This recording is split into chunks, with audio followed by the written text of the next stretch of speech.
Assalamu alaikum. Welcome to another show. My dear brothers and sisters, I am certainly excited about this show because I have come to know this young man. I met him some years ago, and some people would say that it was a difficult time for me, but I didn't know how popular he really was, but I didn't know how profound he was as well. Mr. Gilad Atzmon, how are you, Man, sir? I'm very happy to be with you, I'm happy as always. to have you, but let me say, I always want people to know that when I met you, I knew that you, spoke truth to power, but I have to tell you, I did not realize how far your reach really was. I've come to know of you, saw a documentary that they did on you that I thought was really wonderful. Thank And, you. you're not a faker. You're serious about this. I am serious because I think that the situation is pretty devastating Mm-hmm. for many people around the world, and also in America, also around us, around the studio. I can see what is going on, and it is very clear to me that no one dares touching the real issues, and I start to gather now that I do understand what is going on. The matrix of power, the way power is mobilized, the way oppression is facilitated, and it is very important for me to talk about it. And it is important. And let me say, believe me, I get it. I've gone back and looked at some of the interviews that I've done with you. You say so much, even when we were in London Yeah. recently, I thought that you really said a lot there. And I know you've done so many interviews that you can't remember everything that you've said. We've streamed live before with you, and you have a following that people instantly, when they know you talking somewhere, they log on. And I have to be honest with you. I mean, I've seen the reach of your opposition, Yeah. and I'm putting it mildly. Yeah. You don't come and talk the way you've been talking without some kind of problems. But I'm finding out you've inspired a lot of people are rebelling, even from the Israeli army, For And sure. I think a lot of it has to do with you. This is very nice of you thinking so highly of me. It's definitely going to make my mother very happy. But I think that once you learn to call a spade, Yeah. things change. And I can see it, you're right, I see it now all over America. As you probably know, I have been disavowed by a few moments, but I always knew that it would have zero significance Right. on my career because I never been a part of a movement, you Right. know. So if you're not a part of a movement, it's quite frustrating because they cannot kick you out. They cannot expel you if you expel yourself to start with. Let me start from the beginning because we assume, even though you are well known, that everybody knows you and what we're talking about. You are a person who, in effect, began to expose what you saw as the injustices between Israel and Palestine, what you call Palestine. Yeah. And you were in the Israeli army. Yeah. One day you woke up and realized that something was wrong. Yeah. And your parents still live in Israel. My father Yeah. mainly lives in it. Yeah, your father. Yeah. And I saw that. I thought it must have been tough on them because I've seen some videos how some of the young Jewish oppositions, they can be very abrasive and say things that are troubling and do things. I tell you what I think. You You know, have no fear. you're totally right, and it was indeed, it was my understanding of the scale of injustice in Palestine that initiated my research. But when I visited your studio for the first time, Yeah. you know, driving around this neighborhood, I realized that there is no big difference Yeah, between Gaza and that's Chicago, between Gaza and Detroit Detroit. and Baltimore. I'm traveling in your country a lot, and I even gathered that it may be possible that talking about Palestine It's talking is about, there to deviate the attention from what is happening in our street. yeah. I'll give you a good, very embarrassing example, and I think that I can accept. you are lucky because I've never said it before. I read and see interviews with all these wonderful New York progressive Jews who care so much With the schools. who care so much for Palestine. It is beautiful what they are doing. But you know, I came to the United States the first time around '86, I think, and I dwelled in New York for a while, and it was poor, but it was a very, very diverse society, very colorful. There were a lot of people from many places, a lot of black and a lot of Hispanics, and then I didn't visit New York for quite a few years, and when I stayed in New York for 10 days, 3-4 years ago, in downtown Manhattan, I realized that it was a very, very different town, and I started to ask, what happened here? Because people who live there don't see it. You don't see it because something is changing over 10 years. And I realized that there was a clear process of ethnic cleansing in New York, and I realized that they pushed the black out and the Hispanics out. You know, and I realized all those Jews, who care so much about Palestine, don't they have to care to start with about their own neighbors that were ethnically cleansed? And I realized that a lot of the Palestinian solidarity discourse is actually a left progressive attempt to divert the attention from the mess at home. Now, what is happening in Palestine is a disaster, but the disaster, it is exactly the same disaster here. And my job now is to form new theory, and I think that I'm proceeding very rapidly now, and I really think that I have now the means to present a new social theory that explains why we see this process of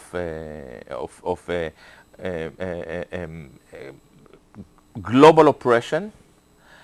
And this is what I spoke yesterday here in the university. By the hands of a few. Let me take. By the hands of a very few little. Very few people. Let me say this to you. You know, I've been on TV for 21 years. Yeah.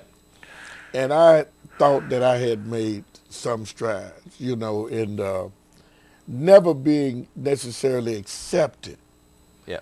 But I have to tell you, I thought that people were a lot more caring than what they presented. You presented something for me that it was an eye-opener. Just as you say you have to call a spade, you're letting us know, those of us who think we're doing fairly well, from your vantage point, it looks terrible because you see apartheid almost right here. And as you said, you did tell me when you caught the L, you actually came here and rode the L, that you saw our community for what it really was. But I want to stop you for a second because this is a great example. We are used to impose terminologies that we believe explain what is happening. You know, when we speak about Palestine, we used to refer to apartheid. And I thought, is it really apartheid? Apartheid is a system of exploitation, a racially driven system of exploitation. And I realized, no, in Israel, it's not apartheid. They don't want to exploit the Palestinians. They want them out. They want them out. It's an ethnic cleansing, which is very, very similar to the Nazi philosophy of Lebensraum. But what we see here, is it apartheid? No, it's something new. They don't want to exploit the lower class here. I think that what we see, if I have to explain it in theoretical terms, it is very simple. In the old days, politicians promised us work. They would come to town, to Chicago, and tell, listen, if you vote for me, I get you 25,000 more jobs. In the last 20, 30 years, we were reduced into consumers. Mm-hmm. We are there to buy because there is no work. There is no work in America, in Britain, in Scotland. There is no work. We have been reduced into consumers. The job of the politicians is, rather than producing jobs, facilitating consumption. And if you are not able of consumption, if you cannot buy, you become redundant. You are reduced into underclass. And this is exactly what we see in America, in Britain, in France. And the change that may start to take place is that the underclass, the people who were pushed out, may start now to gather a new form of a class conscious. Now, this cannot be a left conscious, traditional left conscious, because traditional left conscious is labor related. Mm-hmm. But there is no labor because there is no work. Right. So it's a new form of conscience. Well, let me say, and the only finish my point is this. I just have to go back to how you affected me personally. I mean, I interview a lot of people, and I like talking to people, but I saw that you weren't just one way in the United States, and I saw you in another country, and you changed. You know, you're as popular in these countries for a person that's been considered, you know, some people call you a nut, and they call you extremist. Then they told me the worst thing I could do. How dare you have that guy? Yeah. By the way, I mean, for so many times I heard they call me, they've called me racist and a nutter, but I've never seen. I always ask them, okay, if I'm a racist, please show me one single reference where I refer to people as a race. When I criticize people, as ethnicity, I'm a nutter, all right. Why do you call me a nutter? You know, a wacko, whatever. And until now, and this is quite embarrassing, I've never seen a single criticism of my work. Someone who would say, Gilad, in page 125, you said X, and actually it's Y. It never happened. Actually, I found few mistakes in my book, in my work, but nobody. There are things that I think that I could now articulate better.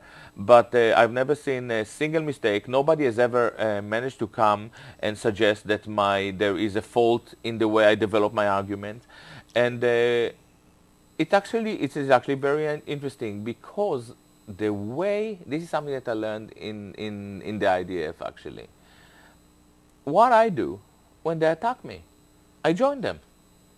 I help them. I promote my detractors and present for sure. Alan Dershowitz stood up in Sky News and called me names. But he didn't present a substantiated argument. There was no argument. He said, I is a bad saxophonist.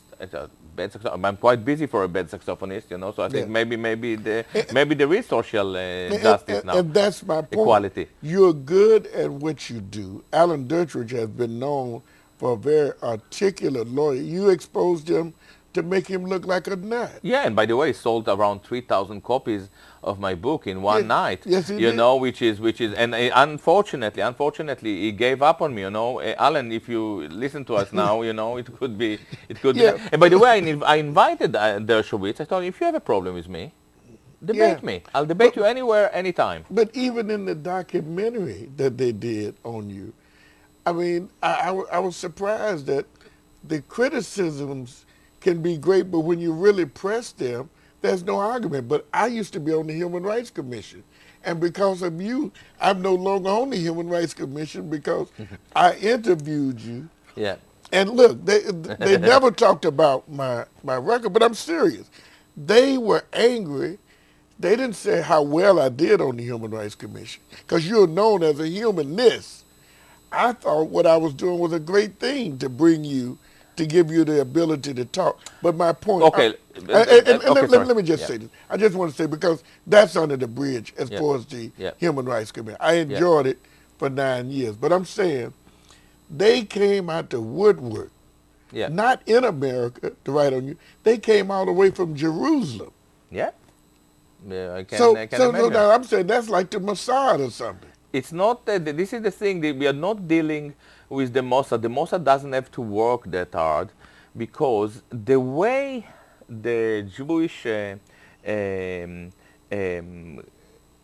indoctrination works and the way the cultural setting is that once you are voluntarily affiliate yourself with the Jews, you identify as a Jew, you start to work for the cause, and you can even lie for the cause. It's kosher to lie for the cause. You know, we call it asbara. That's what they do, and I think that I apparently was very successful in exposing it, and interestingly enough, even the Jewish left, even the Jews who support Palestine as Jews are not totally genuine. And this is very easy to explain. If you are Muhammad from Gaza, you cannot really enter Israel whenever you want. You are living in a prison. And why you can't? Because you are not racially qualified. Israel defines itself as a Jewish state. It is a racist state. Okay. But if you are running a JVP in Manhattan, Jewish Voice for Peace, you may take donations from some Arabs. You know, if you want to give money to JVP, I'm sure that they will be happy to take your money. But your chance to become the secretary of Jewish Voice for Peace is quite small. And why? You are not racially qualified. Okay. So even the Jewish left, the Jewish progressive, the most wonderful Jews, they are actually exactly as exclusivist, as exceptionalist, as supremacist as their foes, the Zionist foes. And this is why I see a continuum of supremacy that unite all the people who identify themselves as Jews. And this is a matter of ideology. I don't criticize the Jews as people, because some people identify themselves as Jews because they believe in the Torah. Yeah. And this is not a problem. Some people are identified as Jews because they have Jewish ancestry. This is not a problem, not necessarily a problem. But once you identify politically as a Jew, you succumb to the worst, form of a racially oriented, exclusive discourse. Well, why do you denounce your total Jewishness? I mean, you abandon that altogether. Yeah, it is very simple to explain why. Because I wasn't a religious Jew. What kind of Jew were you? What kind were you? I'm not a Jew. I'm an ex-Jew. I know you're an ex-Jew, yeah. But when you discovered it, though, Gilad? I realized, actually, if you really want to know when I discovered it, I read Jose Saramago book on Christ. Okay. And it was like music to my ears. Because I realized that the experience that Christ went through, according to Saramago, was exactly the same experience I went through as an Israeli. I realized that there is so much in universal brotherhood. I told you once, when I was 17, Parker, yeah. I listened to Charlie Parker. I wanted to be Charlie Parker, and then I wanted to be John Coltrane, Yeah. you know, and then I listened to Sonny Rollins, and I said, no, these are my mentors, you know. So it was very, very simple for me, and I think that the way, I don't know, you know, I can only guess that the music really redeemed me, made me free, liberated me from the tribe.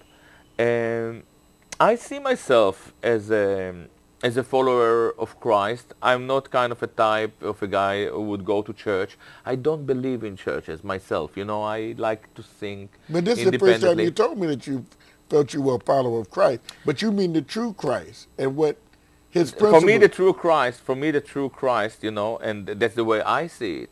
The way it's just love your neighbor, and then And you found hypocrisy? the deeper. No, I only practice saxophone.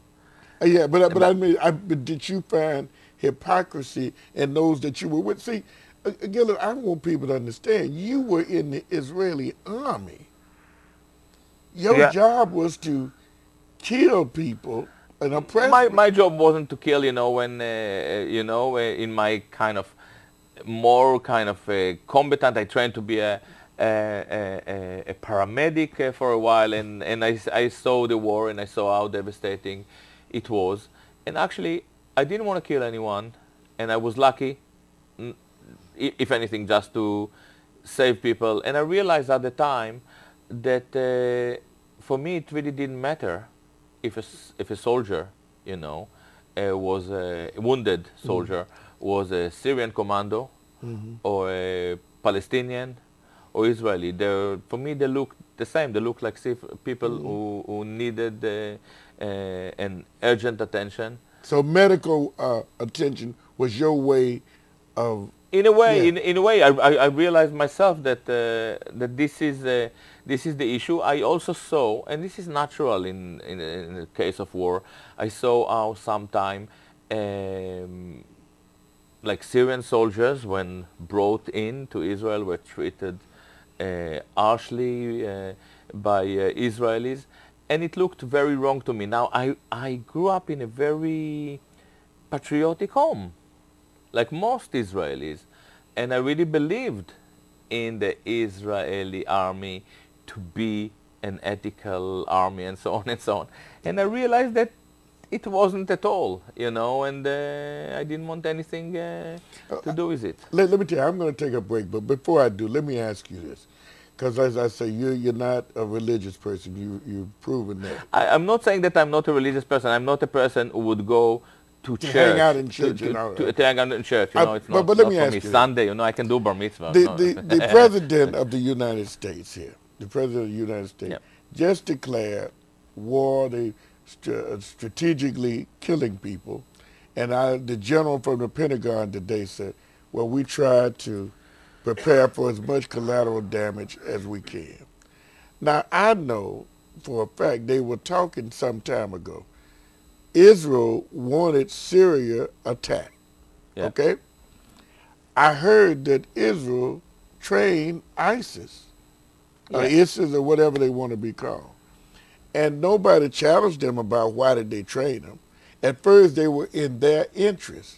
Now, the ISIS people are happy that the objective is really to go after Assad. Now, you are politically astute, whether you acknowledge it or not. You know what's happening.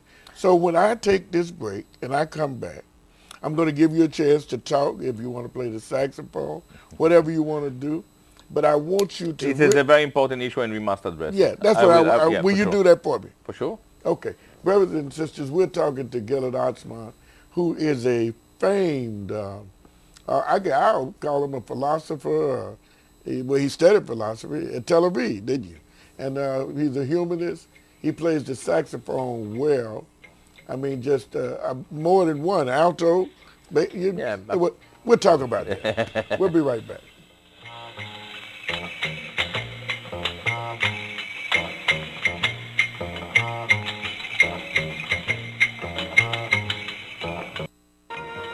We we are back, and brothers and sisters, as I promised before we took the break, when we come back, we're going to allow our dear brother. Go ahead. What are you? About the issue with ISIS is very, very interesting. First, there is the Israeli conspiratorial narrative that may as well, you know, there are some evidence that suggests that this is the case, but we have to understand what really happened there. In 2003, America and Britain launched an illegal war against Iraq, Right. against Saddam Hussein. Why? Because Saddam Hussein was the last pocket of resistance to Israel. And Saddam was defeated militarily and eventually caught and so on and so on. We know everything about it. What they didn't predict that within few weeks Iran would become the regional superpower.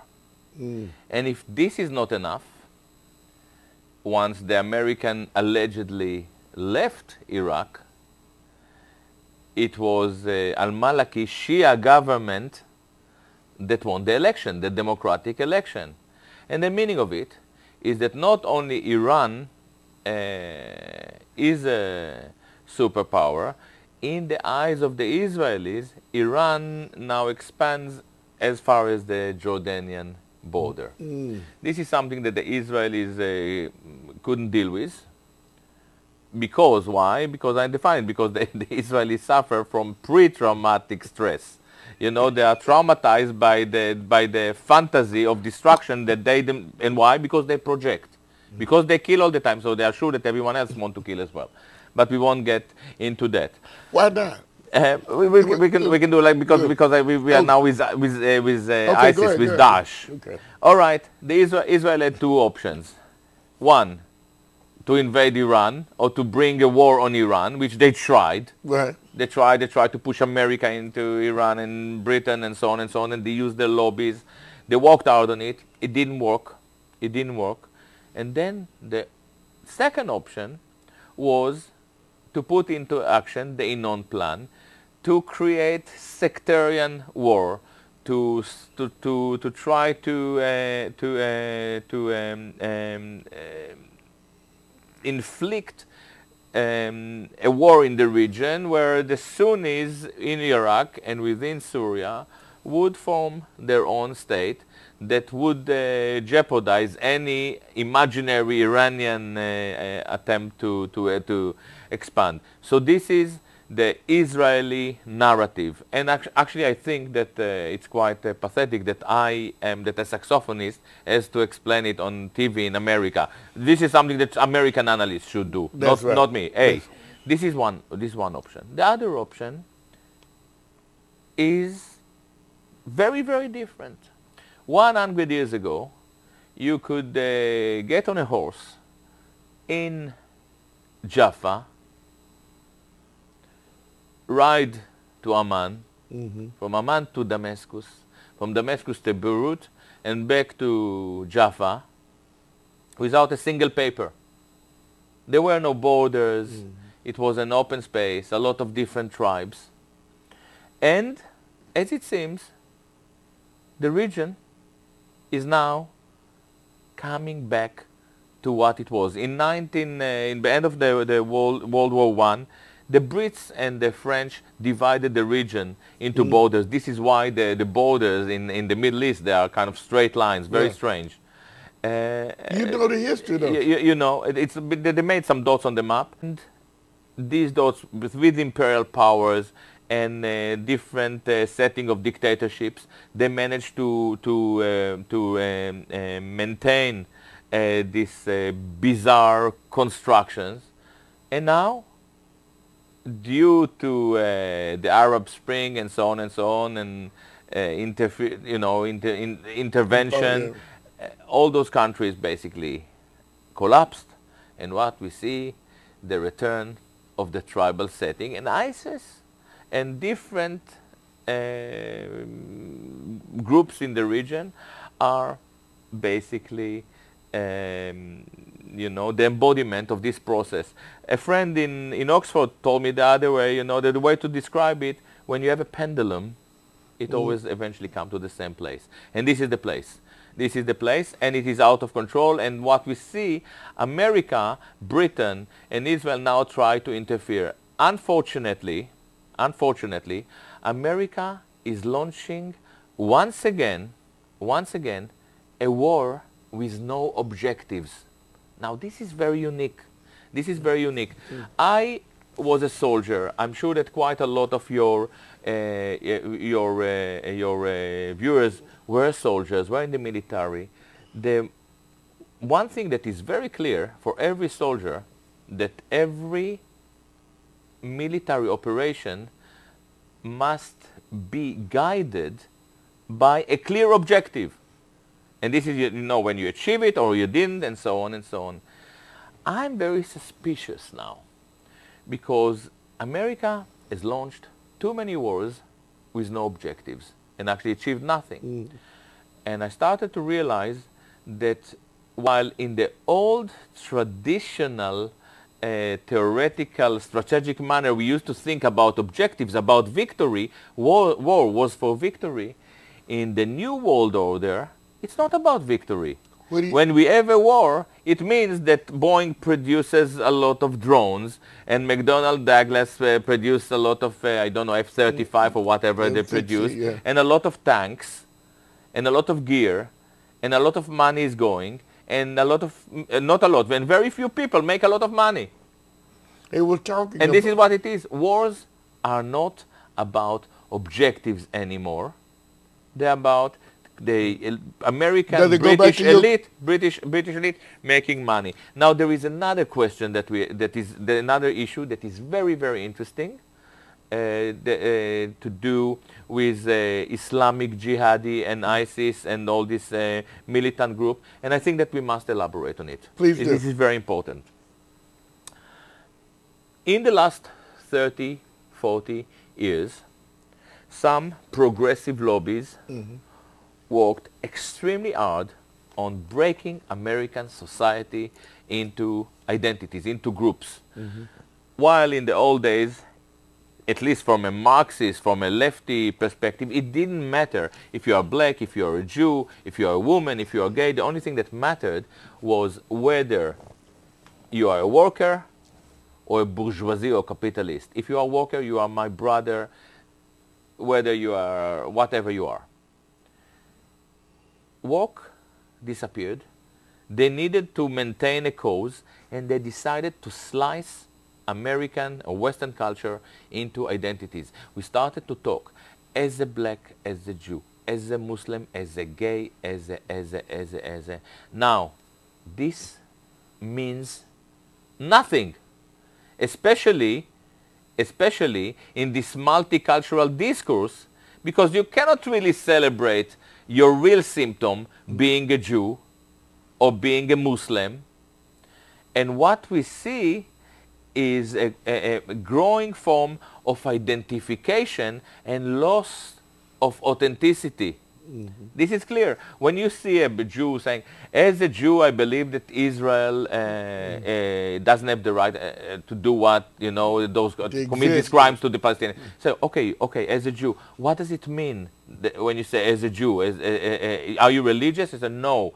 And it comes down, you know, eventually to the culinary culture, chicken soup. Chicken soup is nice, but it's not a political argument. You know, you're not going to liberate the working class of Palestine with chicken soup, not even with matzah balls.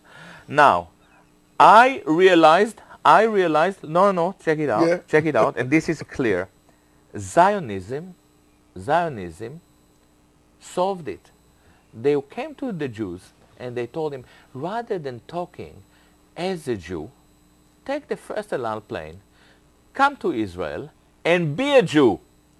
What does it mean for them to be a Jew? We will teach you how to ride a tank, to drive a tank, or to fly F-16, and within a year, maximum 2 years, we will have an operation in Palestine, in Gaza usually, and you will be able to pour your wrath on the Palestinians in the name of the Jewish people. This is how they interpret their being a Jew. Now, some Jews buy it, some Jews don't, but it's definitely a popular, Zionism is the most popular voice within the Jewish world. ISIS and other jihadi militant organizations in the region sell exactly the same product. Rather than being in America, in France and Britain and identify as a, which means nothing, they tell you, come to Syria and be a Muslim.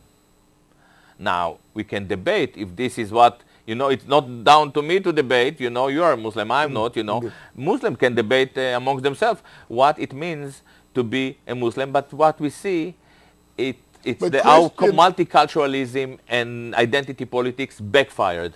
I thought Christians had been received quite well in Syria up until this divisionary tactic took place. But as you mentioned, the ultimate goal has been about Iran. Netanyahu was really angry that the United States did not go in and kill the Iranians.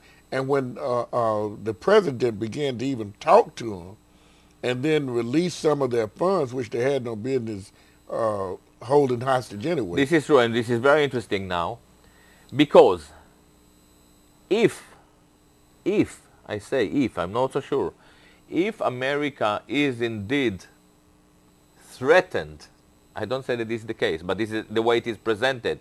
If America is indeed threatened by ISIS, Iran would be the key ally in this war. So if this is what Israel, if this is what Israel had in plan, you know, and in mind, you know, the Israeli strategists had in mind, it means that it backfired completely. Did you see what the Iranian president stated? He said, well, you saying that you want to go in and destroy ISIS and you want to train some of the other foreign fighters. He said these are militants as well. You get rid of one ISIS for another one. Now that's what he thinks. And he's right. And he's right. And you know why the Iranians are